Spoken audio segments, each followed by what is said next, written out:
India really loves Israel, and the feeling is mutual. Israel's dear friend. We love India. It's a marriage, really, made in heaven, but we're implementing it here on earth. But it's not just their fascist leaders fawning over one another. It's also a lot of the Indian public. We have only one goal, that Israel's government gives us citizenship and enlists us in their army. Everyone is telling me, I want to volunteer. And mainstream media. Israel is fighting this war for you and me. So how does India go from being one of the first countries to recognize Palestine You can see the warmth of the greeting. to one of the violent settler colonies' biggest fans? What could they possibly have in common? Well, it turns out quite a bit. And it boils down to three things: a shared vision, a shared scapegoat, and a shared playbook. These videos are made possible by our Patreon community. If you'd like to help us tell more stories like this, you can join as a paid member through the link in the description. Now on to chapter 1. The first thing they have in common is that they're both delusional. So the thing that binds us together is our values, and the most important value is the value of democracy. They share the same delusion that they're both democracies, when in reality, they're both existing or aspiring ethnocracies. Israel is founded on the ideology of Zionism, a racist ideology that believes in the colonization of Palestine to build a Jewish state. Now, technically, India is a secular democracy, but with a Hindu nationalist party in government, that's under threat, because they want to make India a Hindu state.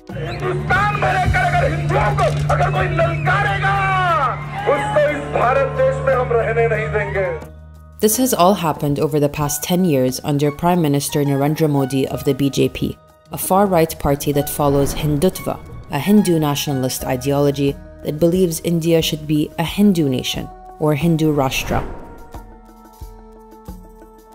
Hindutva also believes in a greater India, just like the Zionists believe in a greater Israel. So how do you actualize these goals? Well, you need organizations. This is the RSS. It's a Hindu nationalist paramilitary group that's been around since the 1920s, with over 6 million active members today.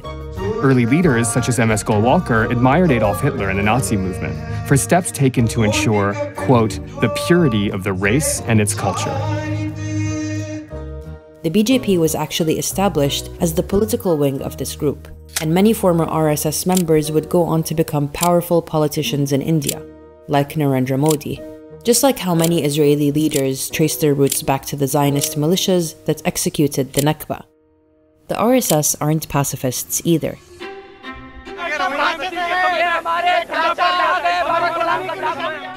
They've overseen some of the worst community violence in India against one group in particular, Muslims.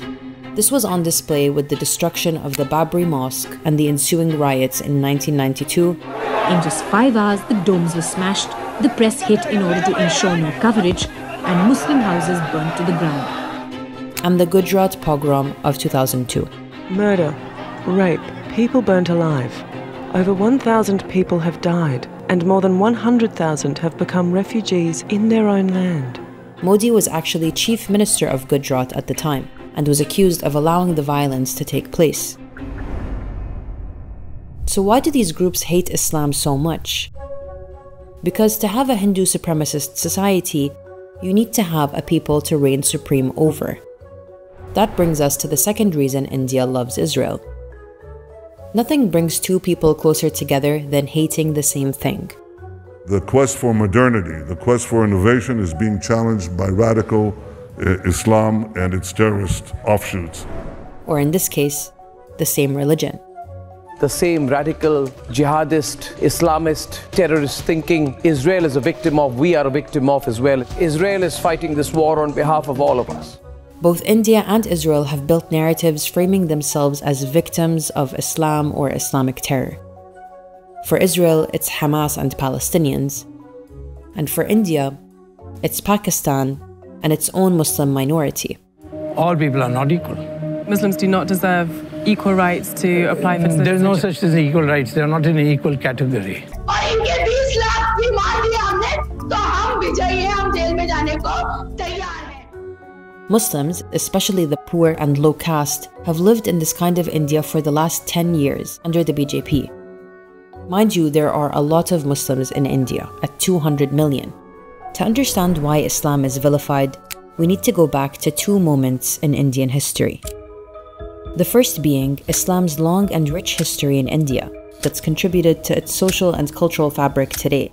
But Hindu nationalists don't see it that way. गुंडे जिसको बोले, मवाली कुछ प्रकृति के लोग बोले, जिनमें संस्कार नहीं था, वह लोग आ करके एक झुंड में इकट्ठा हो करके और हमारी संस्कृति को उन्होंने बर्बाद करने का प्रयास किया. They see Islam as a foreign, inherently incompatible import that disrupted centuries of Hindu history and rule. And secondly, there's partition. The British colonized India for 200 years, and in that time stoked fires between Hindu and Muslim communities.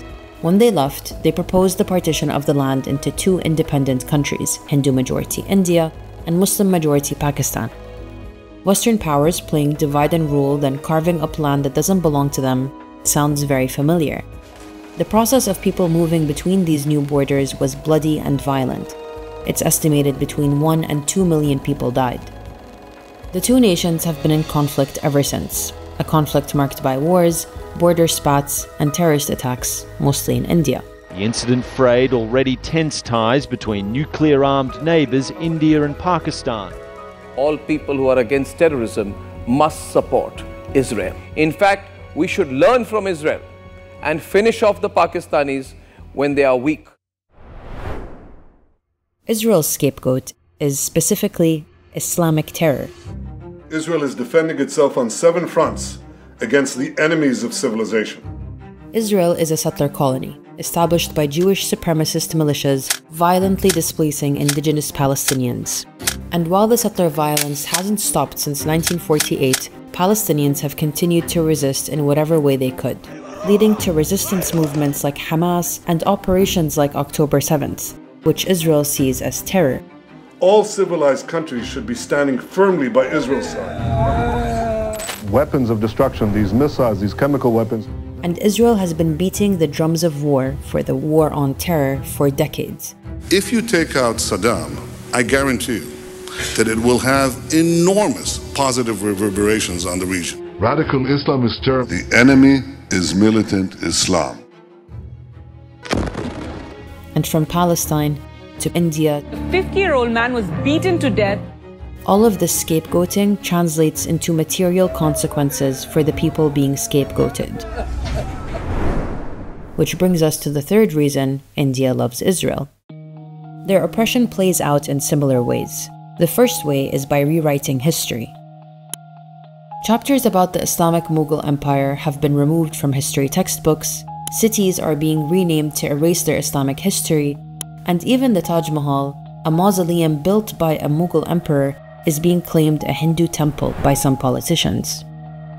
This process of rewriting history to fit a nationalist narrative has been dubbed saffronization in India. Similar to the Judaization of history, archaeology, and demographics of Palestine that Zionists have been pursuing for decades. Outside her home, Nora Sublaban shouts the criminals have evicted her and given it to settlers from abroad. And there's a lot more overlap.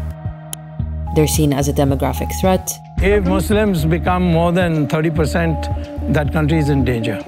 Laws are passed to favor one group over another. The state is saying you are not equal. You are maybe guests, and we are not. They say it discriminates against millions of people from minorities across India, especially Muslims. Racist, supremacist lynch mobs roam with impunity.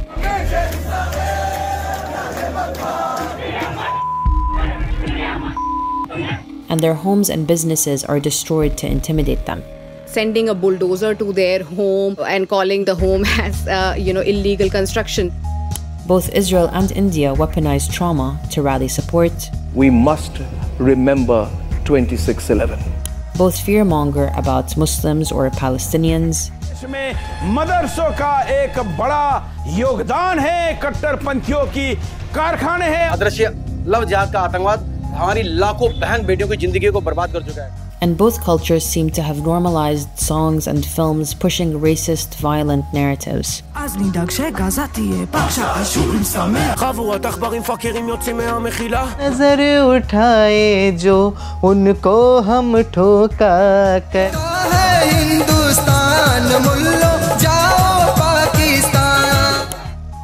And finally, there's Kashmir, a Muslim-majority region occupied by both India and Pakistan.